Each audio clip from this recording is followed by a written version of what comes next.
Alright guys, welcome back, and today we're going to be talking about water changes. Now you can see my tank's a little bit low. It's been a few weeks since I've changed any water, so I have to fill it up anyway, so I figured I'll just give you a little rundown on how to do water change in case you're not familiar yet. The first thing you're going to need is some kind of a siphon. This siphon, I'll put the brand down in the description. It's kind of useful because it has this little pump here that creates suction, which you don't have to suck on the tube to create a siphon.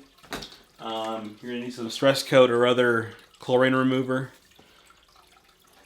And then just, it's just a bucket or something else. They make long siphons called pythons, which can actually hook to your sink. That way you don't have to use a bucket or pour anything out.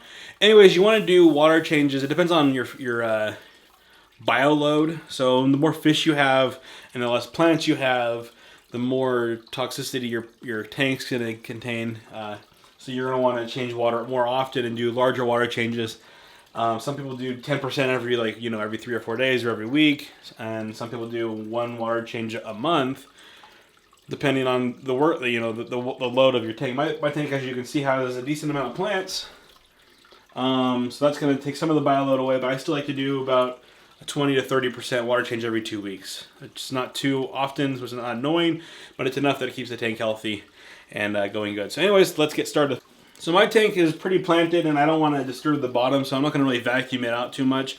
If you have like fake gravel or just gravel, no plants, you can kind of go in there with your siphon and kind of get some of that crap out, but the plants eat that stuff, so for my tank it's not that big of a deal. Now, before you start siphoning, what you want to do is you actually want to turn the tank off. You want to turn your pump off, your heater off, all kinds of things. The heater is really important to turn off. If you don't turn your heater off, you're going to get, that's going to crack when you pour the new water in, and it might even crack just being dry and on. So let's get, you just want to turn everything off.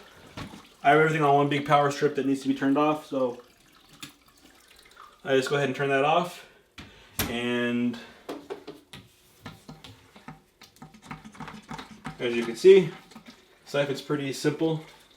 You just squeeze this pump thing here on this model, and that'll pull everything into the bucket. Now, before I cut this off and go to the next part, before you go out and run to Walmart or PetSmart or any other fish store, down in the link, I'm going to put some links to the best prices you're going to find. You're going to find some of this stuff half off, or about half of what you can get at any of those stores. So, especially the stress coat and those kinds of things. So, anyways, guys, I'm gonna siphon this out. I'm gonna do about a third of a tank, my tank, which is 30-gallon tank. So I'm gonna do about a 10-gallon water change, and I'll be back in just a minute.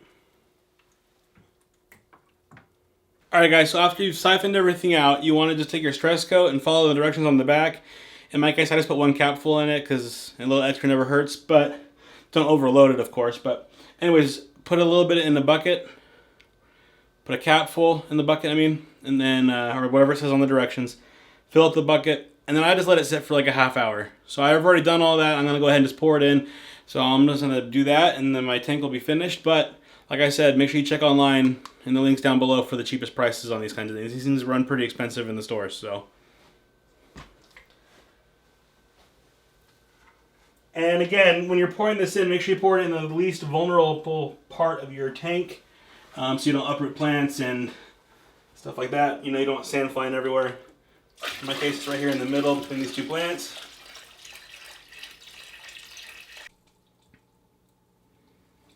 Anyways, guys, here's the tank after the full deal.